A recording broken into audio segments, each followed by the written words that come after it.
sabe do que eu estou falando. Cada vez mais, irmãos, tem sido mais precioso congregarmos. E a reunião da igreja não é uma coisa comum. É algo muito especial quando a igreja se reúne. Hoje nós vamos estudar um pouquinho, irmãos, panoramicamente, o livro de Jonas. São apenas 4 capítulos. Creio que não vai nem 15 minutos para nós lermos este livro. E nós temos aqui lições profundas e preciosas para extrair do livro de Jonas. Não vou entrar aqui em aspectos históricos desse livro, porque nós iríamos perder muito tempo. Nós vamos já tirar algumas lições de Jonas para as nossas vidas. Jonas, capítulo 1, a partir do versículo 1. A palavra de Deus, ela diz assim: Veio a palavra do Senhor a Jonas, filho de Amitai, dizendo: Dispõe-te, vai à grande cidade de Nínive e clama contra ela, porque a sua malícia subiu até mim.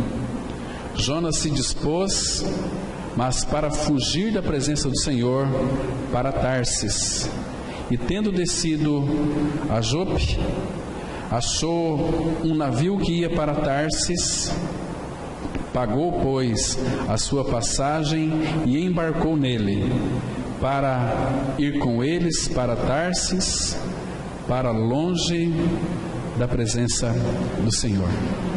Vamos ter uma palavra de oração. Nosso Pai Santo, muito obrigado, Pai, por mais esse tempo que nós iremos passar aqui na Tua presença, para meditarmos na Tua palavra. Pai, é Teu Espírito quem a interpretou, que a inspirou, e é Ele quem interpreta para nós. Por isso, Pai, tira dos nossos olhos todo impedimento, as escamas, abre o nosso coração, para que Teu Espírito comunique este frescor maravilhoso da Tua palavra. Pai, queremos não apenas ficar no conhecimento bíblico, mas que a Tua palavra, que é viva e eficaz, ela opere em nosso interior, nos edificando e também acrescentando algo mais da pessoa de Cristo. Nos conceda espírito de sabedoria e de revelação para contemplar a pessoa do Filho de uma forma clara, nítida. Pai Santo, nos dá sabedoria e entendimento espiritual para compreendermos a Tua palavra. Fala conosco pelo Teu Espírito. Em nome do Senhor Jesus oramos. Amém. Irmãos, nós vamos tirar algumas lições desse livro aqui que é tão precioso, tão profundo. E eu quero dizer, para nós iniciarmos, que este livro, ele foi um livro não muito reconhecido por muitos teólogos como um livro inspirado. Mas graças ao Senhor, aqueles 70 irmãos que outrora se reuniram, nós conhecemos como a Septuaginta, reuniram, e nessa reunião foram um período muito longo de oração, para que então eles incluíssem o livro de Jonas no cânon das Escrituras Sagradas. Então, um livro inspirado pelo Senhor, um livro que quando você começa a ler, irmãos, o primeiro capítulo, o segundo capítulo, é impossível você ler e não ser tocado pelo Espírito do Senhor nessas palavras tão preciosas, que a exemplo de Jonas, nós vamos verificar que nós somos semelhantes a Jonas, não somos nem mais nem menos que Jonas.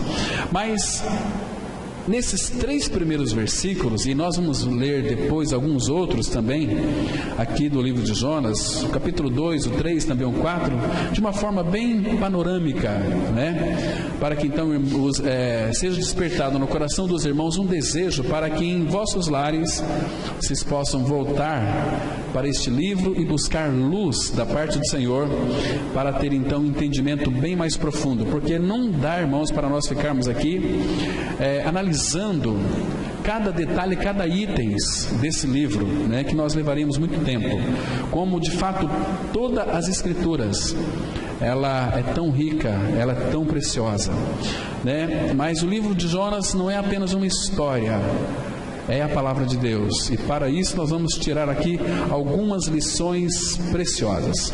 Em primeiro lugar, o que eu quero falar para vocês de antemão é que quando o nosso Deus, o nosso Pai, Ele escolhe uma pessoa, Ele também comissiona essa pessoa, né? Ele coloca um encargo no coração dessa pessoa.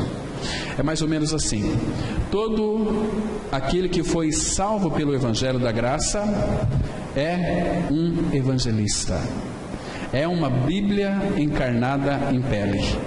O que significa ser uma Bíblia encarnada em pele? Eu e você, se você tem a vida de Cristo, Jesus, Ele é a palavra, Ele é a verdade, Ele é a vida, né?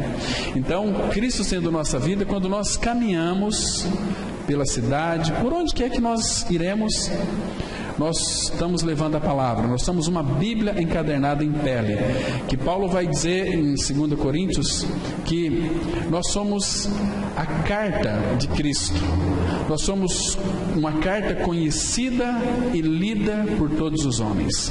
Ou seja, as pessoas que não conhecem o Senhor vão fazer uma leitura da nossa vida.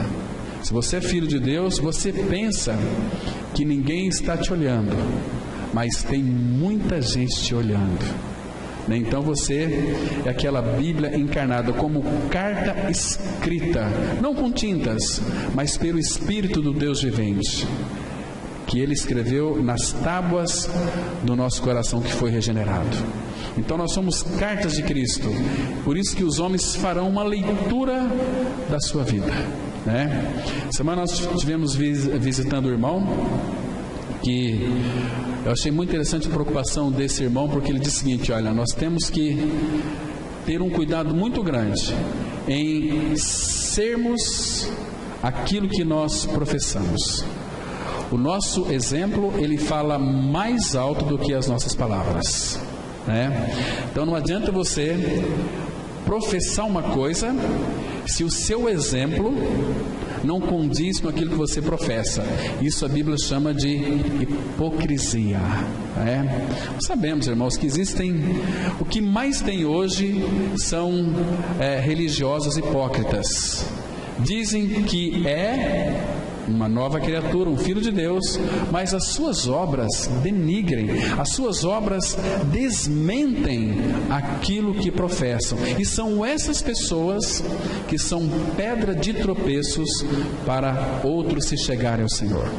Porque aqueles irmãozinhos que estão ouvindo a palavra, quando vê aqueles que se dizem novas criaturas serem pessoas desonestas, serem pessoas adúlteras, serem pessoas que de fato não têm compromisso com o Senhor, mas é cheio de blá blá blá, se isso é cristianismo, eu não quero isso para a minha vida, né? Mas, irmãos, nós não devemos olhar nunca para homens, olhar para Cristo, sempre para Cristo. Então, primeiro aquele que Ele escolhe, e só lembrando, Efésios 1,4 vai dizer que nós fomos escolhidos em Cristo. Deus nos escolheu em Cristo Jesus. Então, como que isso funciona? Funciona dessa maneira. Como que Deus me escolheu? É que Ele, pelo Espírito, me levou a crer numa palavra tão preciosa que diz assim, aquele texto que nós conhecemos muito bem, João 12:32, que diz assim: e eu, quando for levantado da terra na cruz, atrairei todos a mim mesmo. O Senhor Jesus, quando Ele foi levantado na cruz, ali, Ele nos puxou. Houve um momento em que Ele nos atraiu, nos puxou, fomos colocados no seu corpo. Então, quando o nosso entendimento é aberto para crer neste fato, significa que Deus está levando você pelo Espírito, segundo a palavra, a crer que na cruz, no corpo de Cristo, você foi atraído. Você foi colocado ali. Para quê? Nós sabemos que o nosso Senhor Jesus morreu na cruz, claro, por amor a cada um de nós.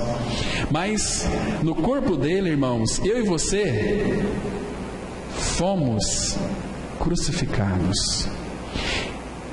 É certo nós pregarmos que Cristo morreu para nos libertar dos nossos pecados.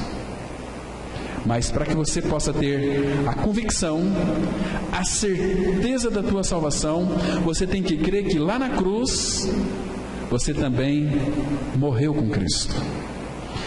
Todo o Novo Testamento não vai falar de outra coisa a não ser da morte de Cristo, do sepultamento de Cristo e da ressurreição de Cristo.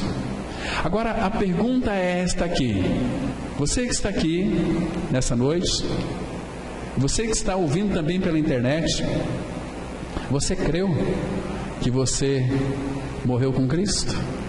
Porque, irmão, irmã, amigo, amiga, se você ainda não creu na sua morte com Cristo, você não é um filho de Deus. Você não é uma ovelha. Não é uma ovelha de Cristo, é uma ovelha criatura. Ovelha criatura. Então, quando nós morremos com Cristo, foi para que o pecado fosse destruído. Porque Jesus é o Cordeiro de Deus que veio tirar o pecado do mundo. Então, na morte de Cristo, Ele levou todos aqueles que creram que morreram com Ele.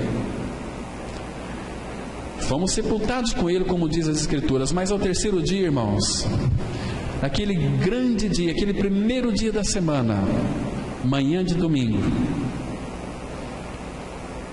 o Pai, diz a Bíblia que o Pai, Ele exerceu o teu supremo poder. Em outras palavras, Deus vai dizer lá em Efésios 1, a partir do verso 21, que Deus, para ressuscitar Cristo dentre os mortos, Ele exerceu todo o seu poder para ressuscitá-lo. Irmãos, Deus não usou todo o seu poder para criar este universo, mas para ressuscitar Cristo, Ele usou todo o seu poder. Porque Cristo, irmãos, quando Ele foi para a sepultura, Ele foi com uma montanha de pecados sobre si. O seu pecado já é tão pesado, o meu também. Nós dois, ou nós aqui nesse grupo aqui de irmãos, que tem aqui hoje um grupo significativamente bom. Mas se todos nós cremos no Senhor, Ele desceu para a sepultura com todo o nosso pecado, os nossos pecados. Agora imagina daqueles irmãos lá do Antigo Testamento que também creram, contemplaram o Senhor. O Senhor também levou o pecado deles, porque o Senhor Jesus é o Cordeiro que foi morto desde a fundação do mundo. E aqueles que vivem, que já morreram na era cristã, e aqueles que estão hoje espalhados na face da terra, aqueles que ainda irão crer em Cristo por intermédio da palavra do Pai. Então, foi com todos esses pecados que o Senhor Jesus desceu para a sepultura. Por isso que o Pai exerceu todo o seu poder para ressuscitá-lo.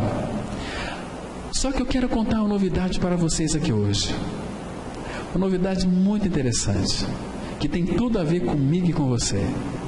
Que quando o Pai ressuscitou Jesus dentre os mortos, preste atenção, fique bem concentrado.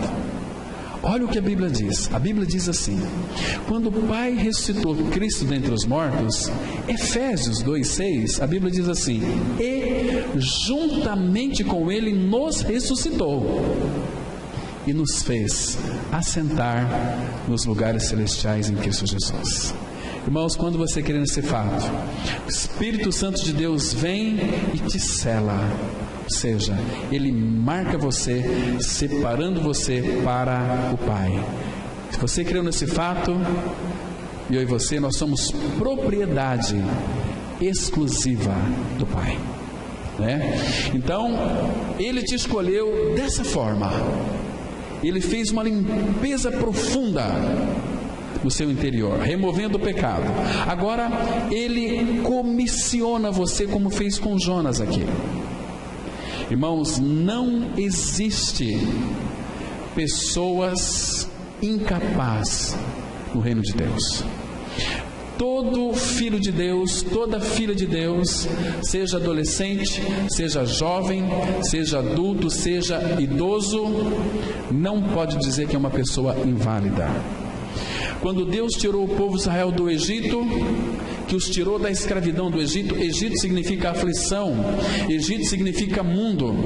Jesus disse o seguinte, em João 16:33, no mundo tereis aflições.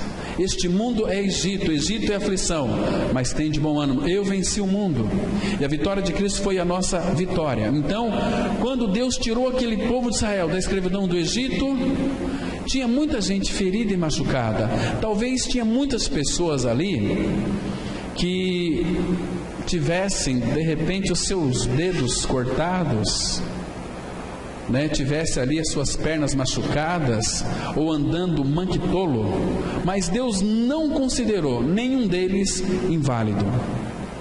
Certa vez perguntaram, aliás, uma pessoa que tinha uma perna amputada e creu no Senhor, ele perguntou para o pastor assim: pastor, será que Deus aceita um homem pela metade?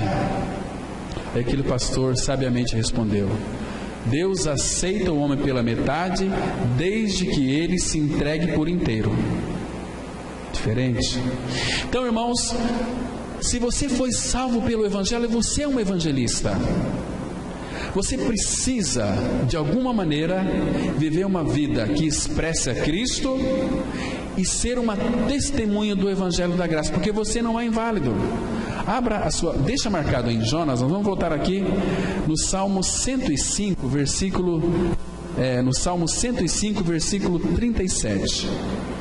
Salmo 105, verso 37, esse versículo aqui é muito interessante, que vai mostrar que no meio do povo de Deus não há pessoas inválidas, nem uma. A Bíblia diz assim, olha: então fez sair o seu povo com prata e ouro, e entre as suas tribos não havia um só inválido. Irmãos, nós temos que observar uma coisa aqui interessante. Nós somos muito craques para nos justificar, né? Ah, mas eu não sei pregar. Mas você sabe orar.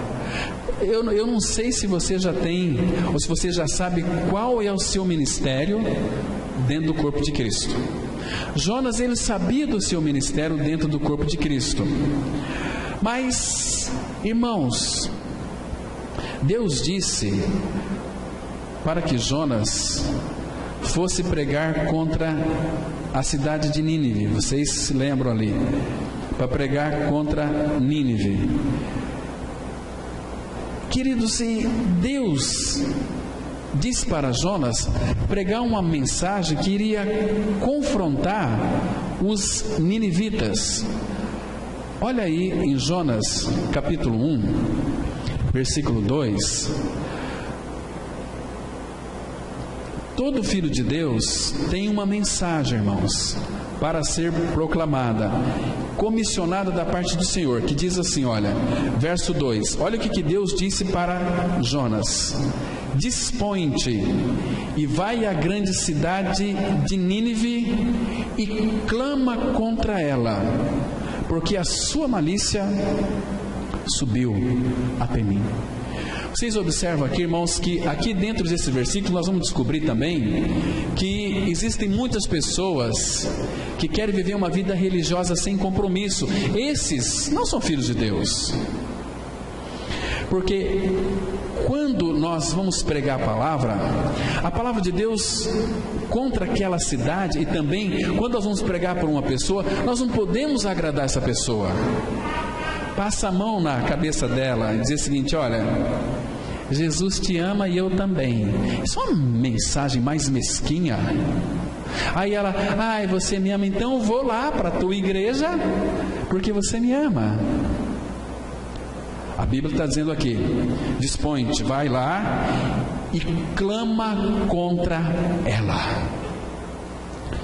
porque a malícia daquela cidade subiu até as narinas do Senhor. Irmãos, existem muitos daqueles que se dizem irmãos, mas estão tão atolados em pecados e em falcatruas, que chega a queimar o nariz de Deus, como aquela fumaça ardente. Deus não pode suportar iniquidade com um ajuntamento solene. Hoje pela manhã nós estávamos dizendo que, irmãos, nenhum ímpio, nenhum crente, nenhum evangélico, nenhum católico que não passou pela cruz, ele não vai suportar onde as Escrituras é aberta e é proclamada. Porque as Escrituras sempre vai contra o nosso pecado. Como que o Espírito Santo pode atuar convencendo uma pessoa do seu pecado, se de fato o pecado não é anunciado? Porque a pregação da palavra de Deus nos confronta. Porque nós somos mesquinhos, somos enganadores, somos hostis, obstinados de coração, nós somos metidos à besta, nariz empinado, nós somos tão implicantes e rabugentos, nós somos ranzinzas, religiosos. E Deus está proclamando a sua palavra. E nós muitas vezes, irmãos, somos como Jonas. Nós não falamos a verdade para essas pessoas, e elas morrem e vai para o inferno. Nós não advertimos, exortamos essas pessoas a não brincar com a palavra de Deus. Deus chamou Jonas para clamar contra Nínive. E a gente vai ver por que Jonas fugiu. E o clamor aqui, irmãos, Deus não muda. O clamor também é para a cidade de Sidrolândia, é para todos os estados e cidades brasileiras. Nós sabemos que pregando a palavra, nós sabemos que qualquer hora a nossa cabeça pode cair. Mas que bendito privilégio é uma pessoa ser torturada por amor a Cristo. Estava conversando com o irmão de uma comunidade ali na cidade de Goiânia. Aí uma irmãzinha lá mandou para ele um WhatsApp, depois ligou para ele: olha, irmão, vamos orar por aqueles que estão sendo decapitados, que prenderam algum povo cristão e eles vão ser decapitados. O irmão falou para ela o seguinte: eu não vou orar por aqueles irmãos que vai morrer não, porque, minha querida irmã, que privilégio tem aquelas pessoas de morrerem por Cristo. Porque quando Cristo permite que alguém morra por Ele, irmãos, é uma doçura morrer pelo Senhor. Você não sabe o que você vai alcançar, Senhor. É precioso.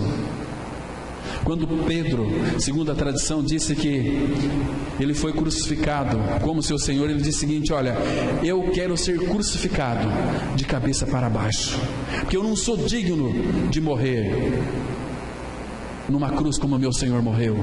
Eu posso morrer na cruz, mas vocês, por favor, me deixem morrer de cabeça para baixo.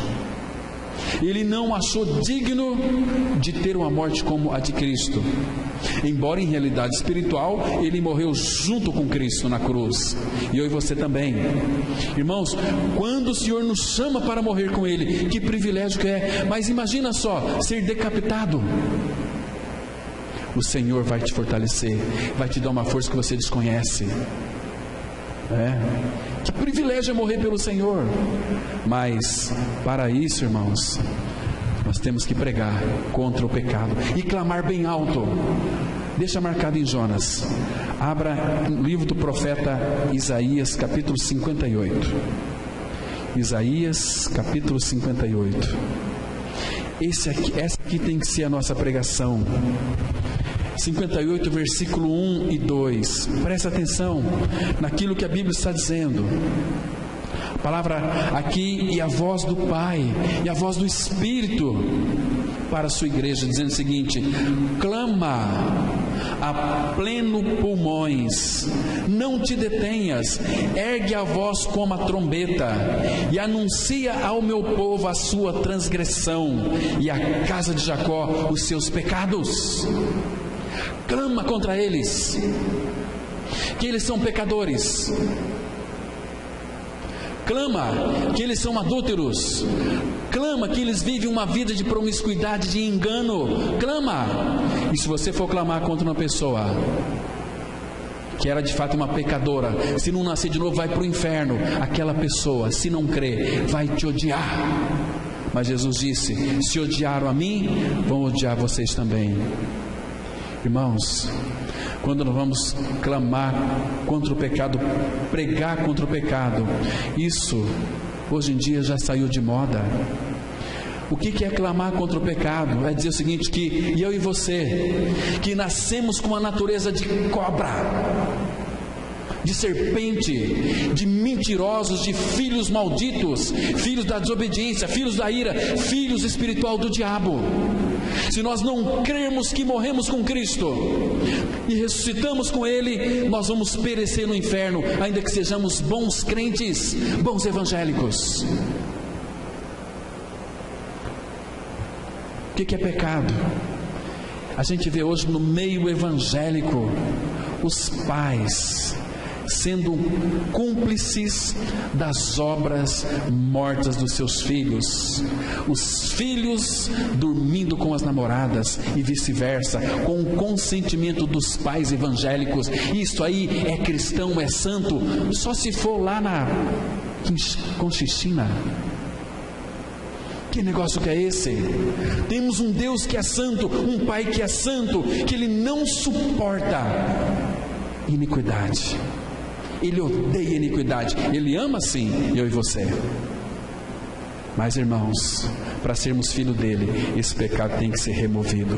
Porque olha aqui o versículo 2: mesmo neste estado, ou seja, estado de pecado, que não foram regenerados, mesmo neste estado ainda me procuram dia a dia. É um povo que todo dia está nos templos evangélicos, procuram dia a dia, fazem as suas orações dia a dia, faz as leituras bíblicas dia a dia, mas estão com seus olhos vendados, nunca foram libertos da sua imundícia, do seu pecado, porque são crentes de meia sola. Desculpa aqui a expressão. Me procuram dia a dia, tem prazer em saber os meus caminhos. Olha, hoje Deus falou comigo na palavra, sabe? Olha, trouxe uma palavra para mim, meu irmão, minha irmã, você precisa de cruz. Você precisa de crer e ficar crendo e levar ao morrer de Cristo para que a vida dele se manifeste. Como povo que pratica a justiça e não deixa o direito do seu Deus, perguntam-me pelos direitos da justiça. É um povo, irmãos, que tem prazer em se chegar a Deus, mas neste estado de pecado. A gente vê tanto hoje os líderes evangélicos na maior prática de adultério. Isso se tornou tão comum. Há muitas pessoas que estão dormindo espiritualmente, o sono da morte eterna. misericórdia, e depois pratica uma série de coisas terríveis e se apresenta diante de Deus. Deus está no nosso meio. Abra aí o próximo livro, profeta Jeremias, capítulo 7. Aqui, irmãos, é Deus rasgando o nosso coração e mostrando quão grave é o pecado na vida do homem.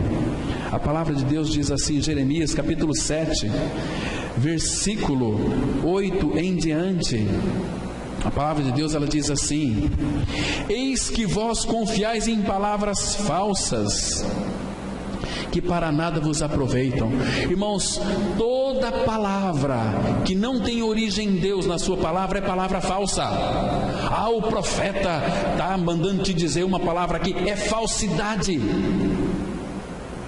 E muitos confiam em palavras falsas e se frustram, porque nunca creram no Evangelho da Graça, nunca creram na palavra de Deus.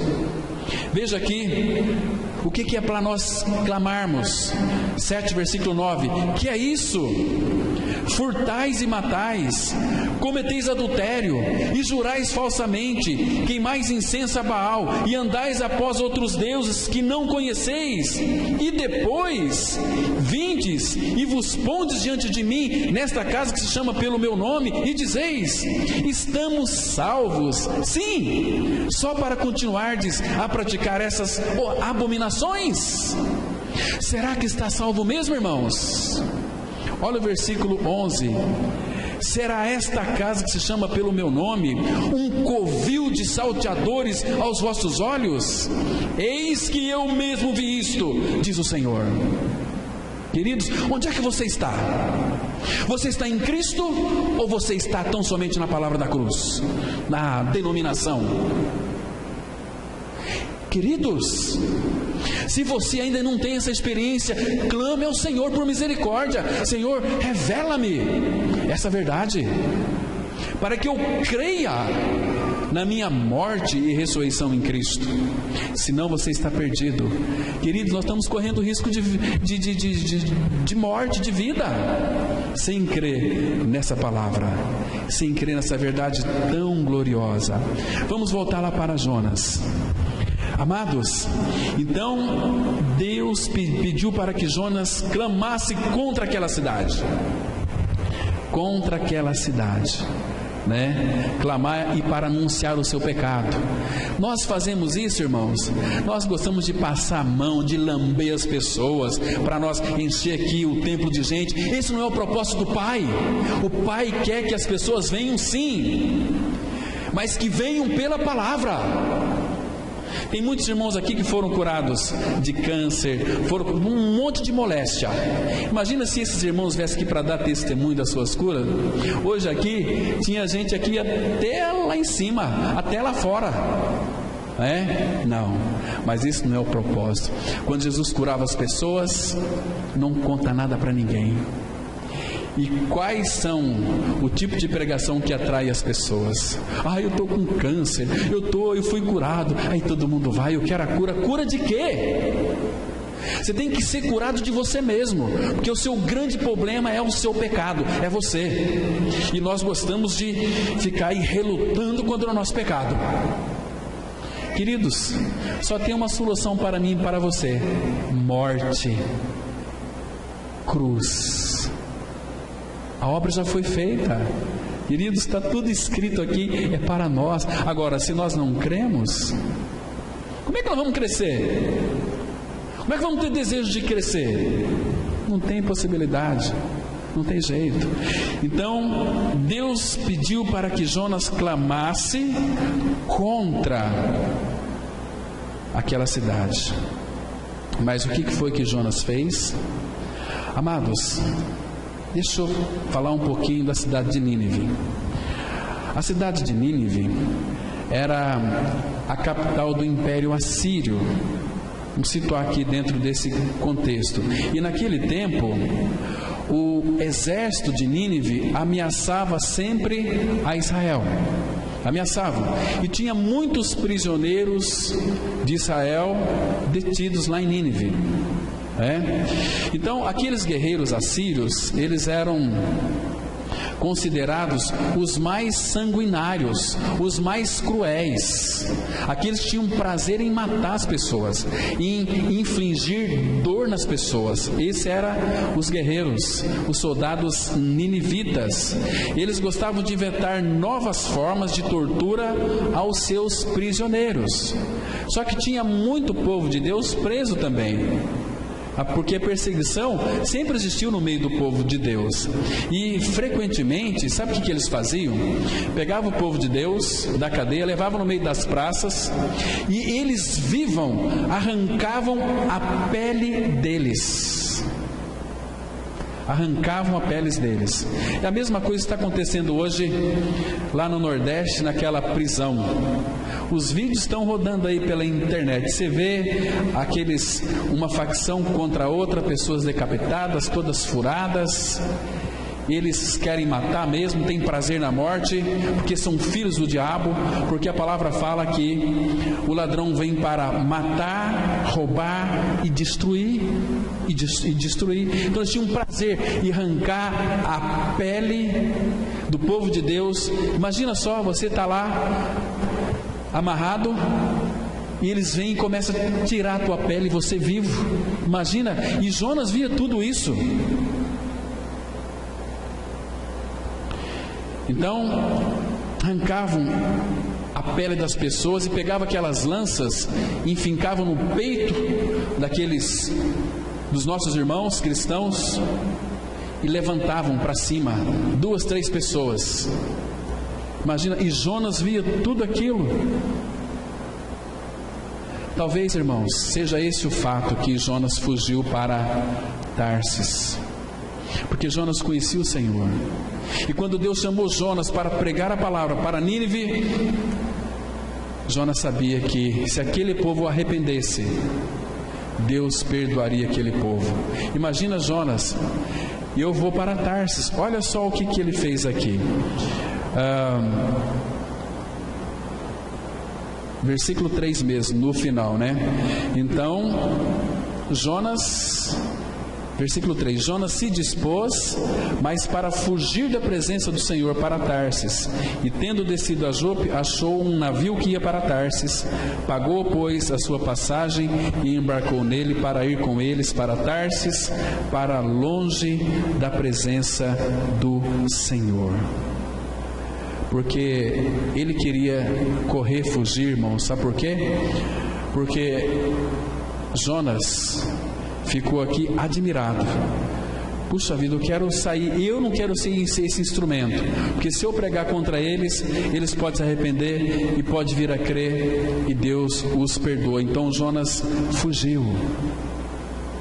Irmãos, mas só que nós nunca podemos esquecer de uma coisa: que Deus não faz acepção de pessoas. Deus é amor. Ele ama a todos indistintamente. Ele ama. Ele não veio para destruir as almas dos homens, ele veio para salvar as almas dos homens. Fez isso tudo pelo seu amor, né? Então, amados, se você creu no Senhor e foge dele, da mesma forma que Deus tratou com Jonas, ele vai tratar contigo. Olha o versículo 4 aqui.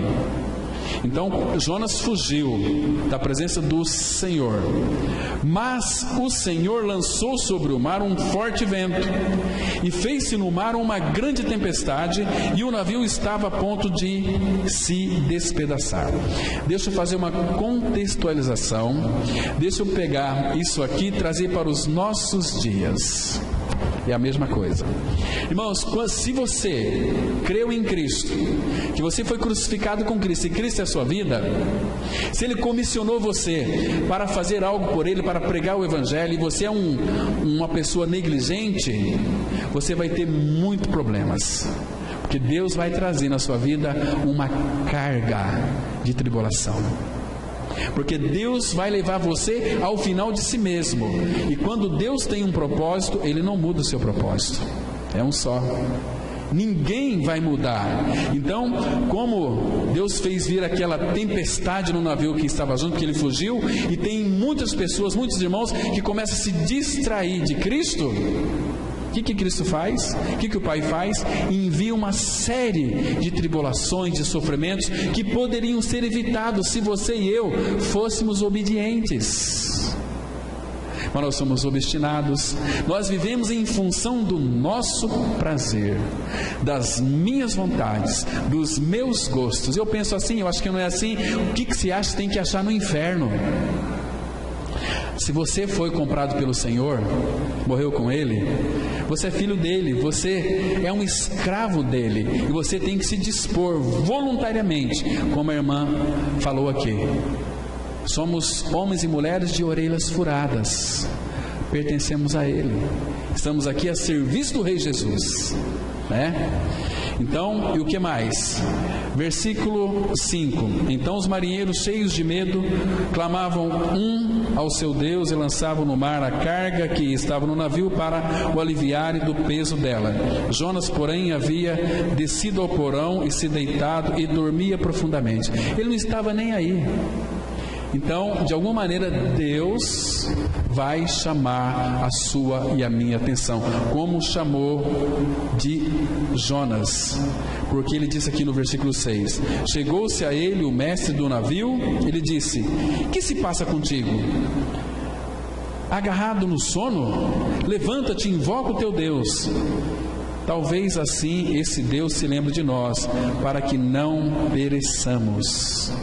E diziam uns aos outros: vinde e lancemos sortes, para que saibamos por causa de quem nos sobreveio este mal. E lançaram as sortes, e a sorte caiu sobre Jonas. Então lhe disseram: declara-nos agora por causa de quem nos sobreveio este mal. Que ocupação é a tua?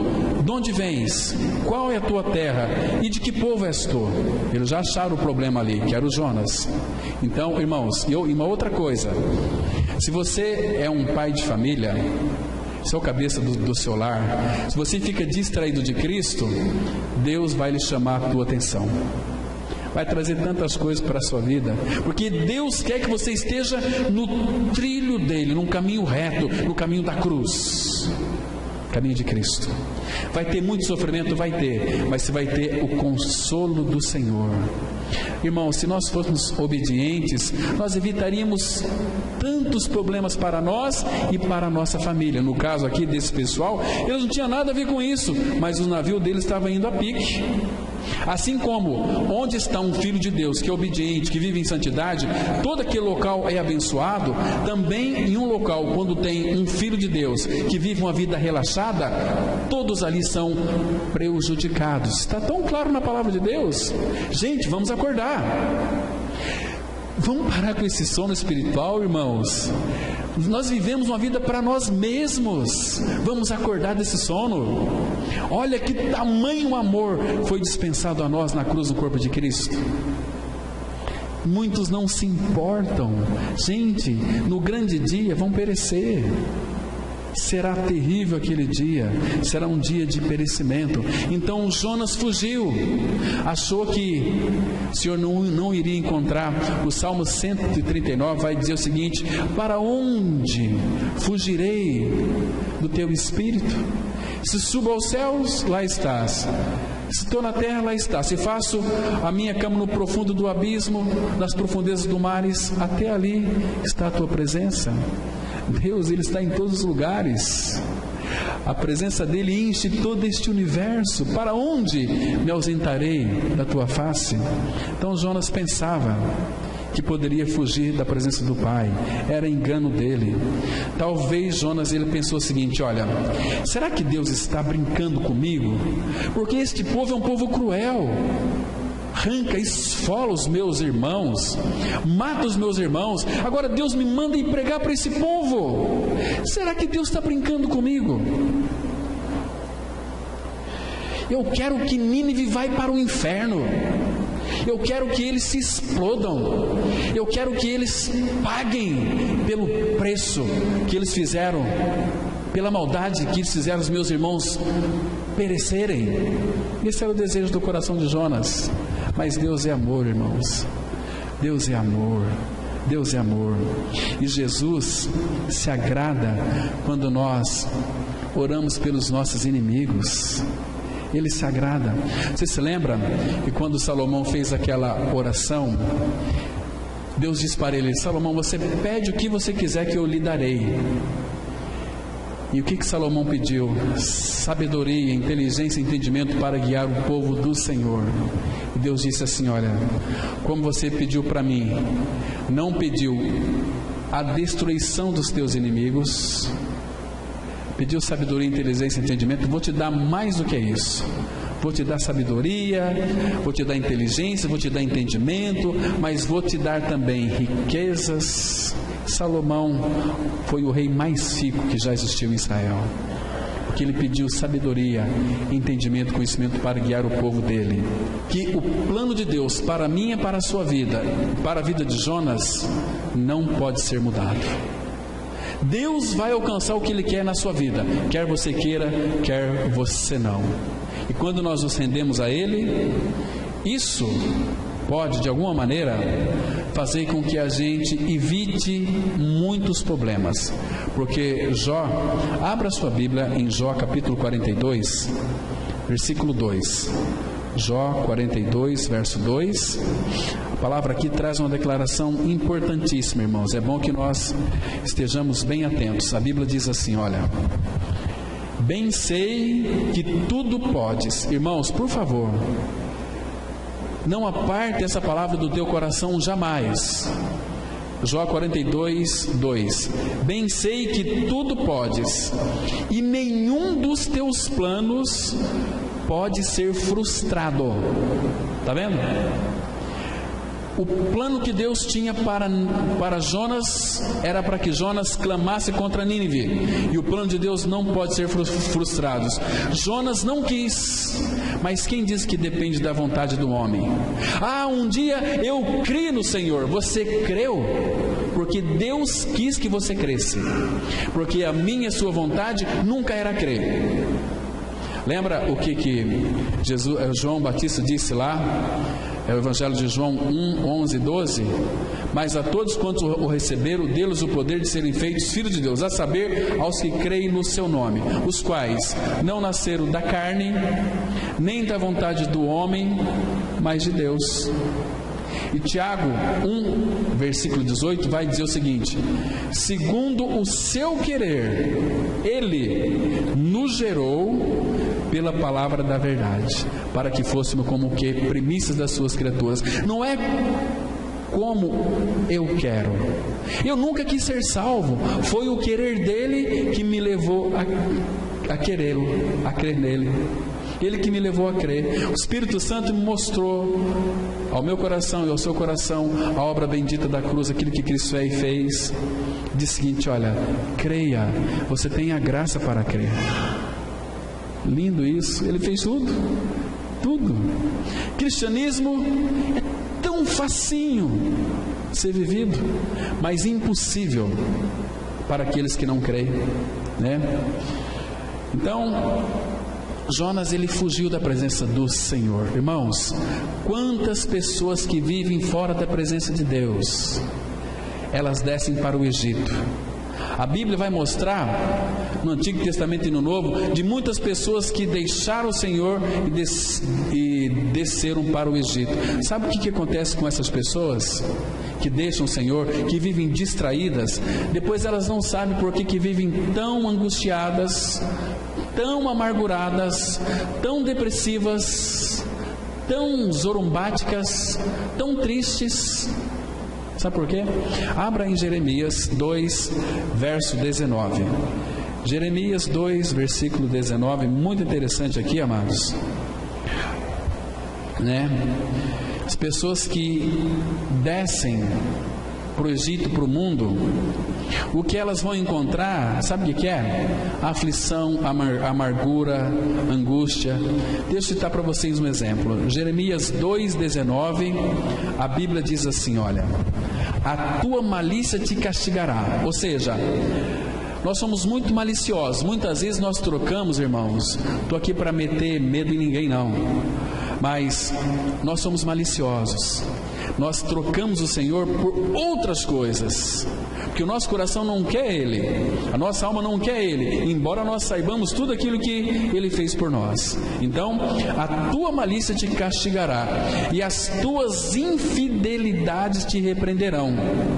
Sabe, pois, e vê que mal e quão amargo é deixares o Senhor teu Deus e não teres temor de mim, diz o Senhor dos exércitos.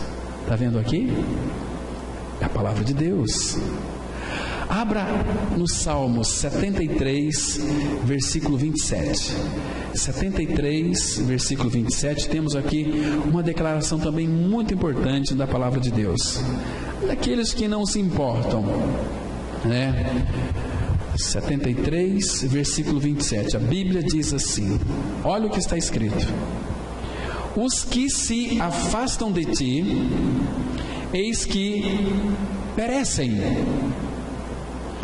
Tu destróis todos os que são infiéis para contigo. Está vendo aqui?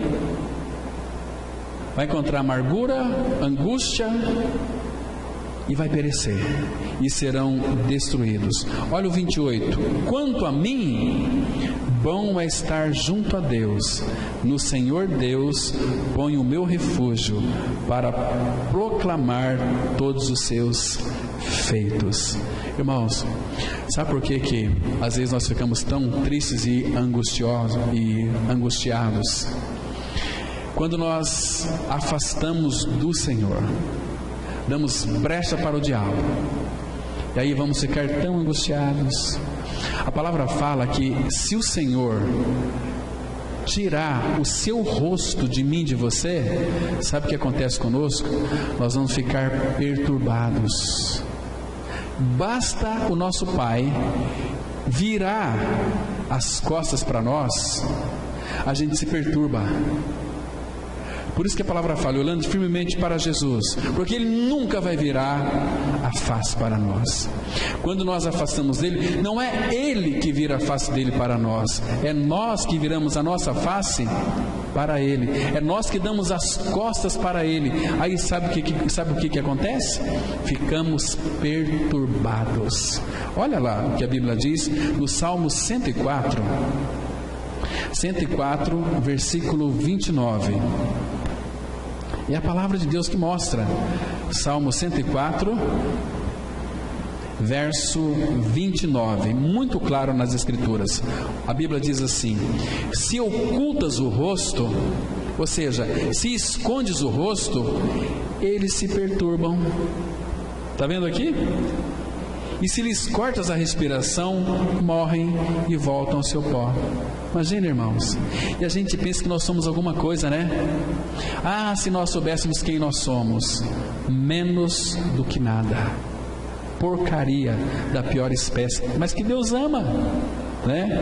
Então, se Deus ocultas o rosto, o que vai acontecer? Vamos ficar perturbados. Irmãos, as pessoas elas fogem de Deus de diversas formas, mas Deus o Pai sempre vai ao encontro do homem, sempre Deus procurando. Jonas fugiu da presença do Senhor por um ódio pessoal que ele tinha dos ninivitas, porque eles eram homens cruéis, hostis, obstinados e sanguinários, né? Mas, irmãos, Deus sabia, Jonas sabia que se ele pregasse, aquele povo iria crer. Vamos voltar lá para Jonas, no capítulo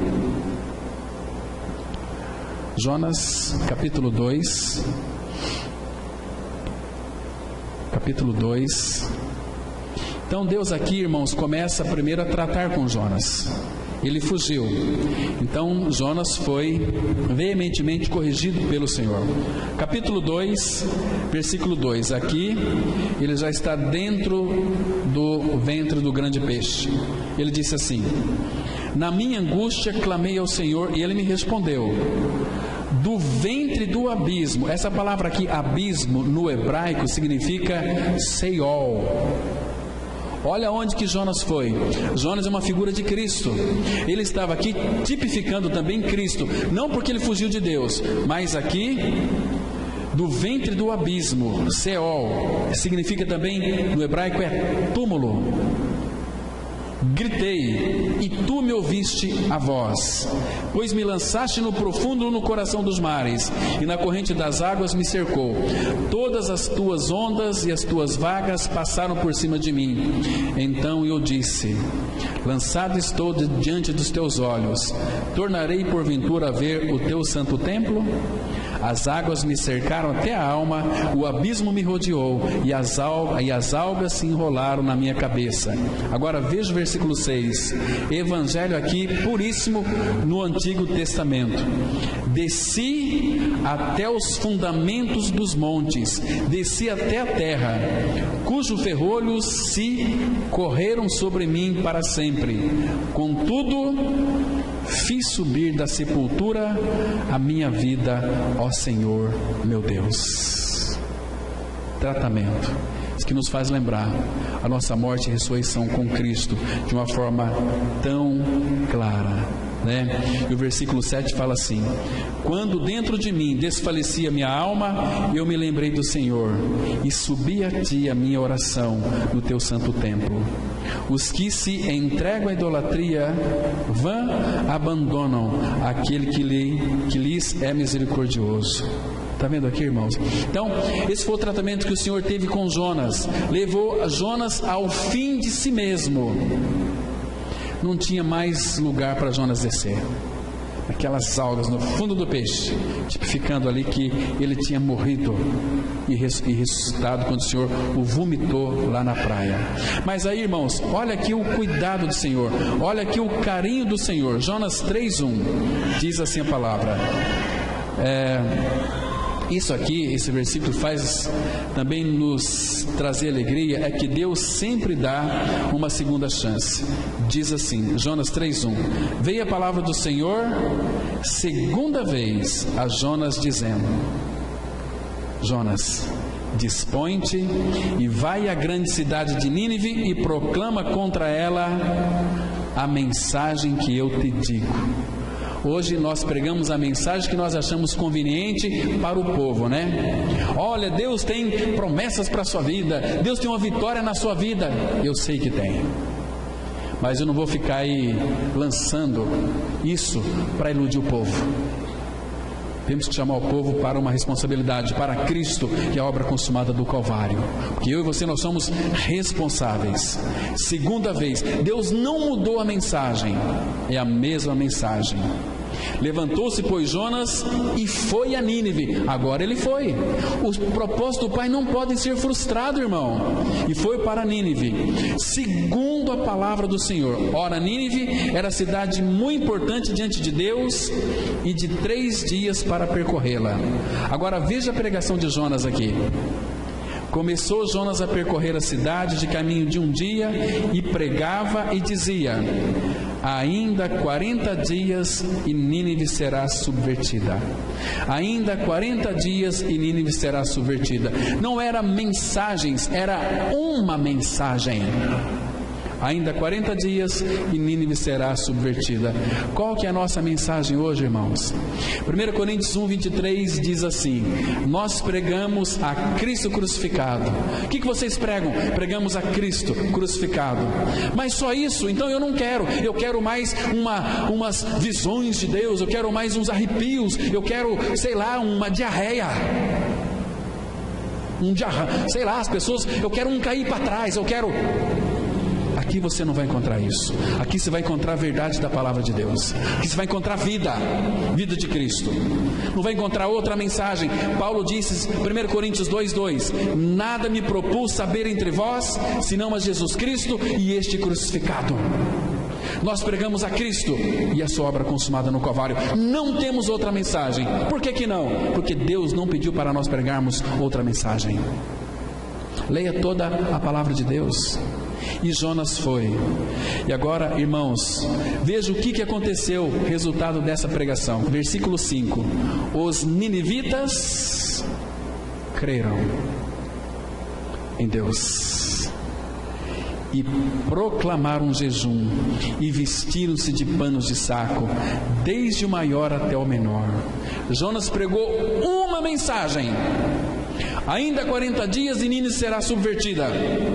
Os ninivitas creram em Deus. Olha o versículo 10. Viu Deus o que fizeram, como se converteram do seu mau caminho, e Deus se arrependeu do mal que tinha dito lhes faria e não fez. Então, isso aqui aconteceu, aquilo que Jonas não queria, porque Jonas queria que os ninivitas fossem para o inferno. Agora, ora aí Jonas capítulo 4, versículo 1 e 2. Com isso aqui, é porque eles creram no Senhor e se arrependeram. Então, com isso, desgostou-se Jonas extremamente e ficou irado. Pode ser que Jonas ficou irado e desgostoso, mas quando esses ninivitas se arrependeram, sabe o que aconteceu lá no céu? Alegria, porque foi toda a cidade creram. Veja aqui o versículo 2: e orou ao Senhor e disse... Olha que oração de Jonas: ah, Senhor, não foi isso que eu disse estando ainda na minha terra? Por isso me adiantei fugindo para Tarsis, pois sabia que és Deus clemente. Clemente é perdoador, é um Deus piedoso, clemente e misericordioso, e tardio em irar-se, e grande em benignidade, e que te arrependes do mal. Aquele povo se arrependeu. Jonas conhecia o Senhor. Ele ficou irado porque aquele povo que mata, aquele povo que estupra, aquele povo que arranca a pele de pessoas vivas, agora eu vou pregar e o Senhor me usa, eu ainda que odeio aquele povo. E eles creem: Senhor, aquele povo está salvo, mas eu não quero viver com aquele povo, me mata. Veja aqui, versículo 3: peço-te, pois, ó Senhor, tira-me a vida, porque melhor-me é morrer do que viver. Viver com esse povo eu prefiro morrer. E não é assim com muitos? Você está perdoado, mas se fica lá, eu aqui. Irmãos, tem tantos crentes sem vergonha, safado, que vivem uma vida só de aparência, só a capa, só a casca. Você vai encontrar com teu rei, com teu pai, com Deus. Queridos, vamos pedir para Ele rasgar o nosso coração, nos corrigir. Porque eu e você, nós somos assim também. Nós não somos diferente de Jonas. Nós somos tão mesquinhos, né? Nós vendemos uma aparência de gente que é alguma coisa. Não somos nada. Ah, se nós fôssemos nada, menos do que nada é o que eu e você é. Mas esse menos do que nada, quando você reconhece que você é nada, o Espírito Santo faz habitar em você o tudo que é Cristo. Cristo é tudo em todos. O que você é? Eu não sou nada, mas é nesse nada que Ele vem habitar. Isso é precioso, queridos. Isso é precioso porque Deus salvou esse povo, conforme diz aqui Jonas 2,9 no final: ao Senhor pertence a salvação. Mas aí Deus foi tratar com Jonas. Versículo 6, diz assim a palavra. Olha que lição linda aqui, irmãos. Então fez o Senhor Deus nascer uma planta que subiu por cima de Jonas, para que fizesse sombra sobre a sua cabeça, a fim de o livrar do seu desconforto. Jonas, pois, se alegrou em extremo por causa da planta. Ele estava no sol. Olha como é que o pai trata sempre na prática. Levantou uma plantinha, vê aquela sombra, ai que delícia, que planta maravilhosa. Aí depois, no outro dia, Deus manda um vermezinho e come a planta. Aí Jonas ficou triste porque a planta morreu. E aí Deus vai falar com Jonas. Olha só aqui: Mas Deus, versículo 7, no dia seguinte, ao subir da alva, enviou um verme, o qual feriu a planta e essa se secou. Em nascendo o sol, Deus mandou um vento calmoso oriental, o sol bateu na cabeça de Jonas de maneira que desfalecia, pelo que pediu para si a morte, dizendo: melhor me é morrer do que viver. Então perguntou Deus a Jonas: é razoável essa tua ira por causa da planta? Ele respondeu: é razoável a minha ira até a morte. Então, presta atenção. Ele ficou triste, irado, porque a plantinha morreu, né? Agora veja aqui a lição, irmãos. Veja o que Deus disse para Jonas. Tornou o Senhor: tens compaixão da planta que te não custou trabalho, a qual não fizeste crescer, que numa noite nasceu e numa noite pereceu? E não hei de eu ter compaixão da grande cidade de Nínive, em que há mais de 120 mil pessoas que não sabem discernir entre a mão direita e a mão esquerda, e também muitos animais? Jonas, se você teve compaixão dessa plantinha e não te custou nada, os ninivitas foi eu quem os fiz. Eles se rebelaram contra mim, são obras das minhas mãos. E eu quero salvá-los, porque eu os amo. E aí, Jonas, como é que fica agora? Ah, irmãos, nosso Senhor, Ele é tão precioso, Ele é tão maravilhoso. Nós, em primeiro lugar, não podemos fazer acepção de pessoas. Todo que foi salvo pelo Evangelho é um evangelista, e o Senhor tem nos chamado para pregar a palavra. E a palavra da verdade dói, machuca, fere, mas cura, mas sara. Que nós sejamos homens e mulheres de palavra. Amém?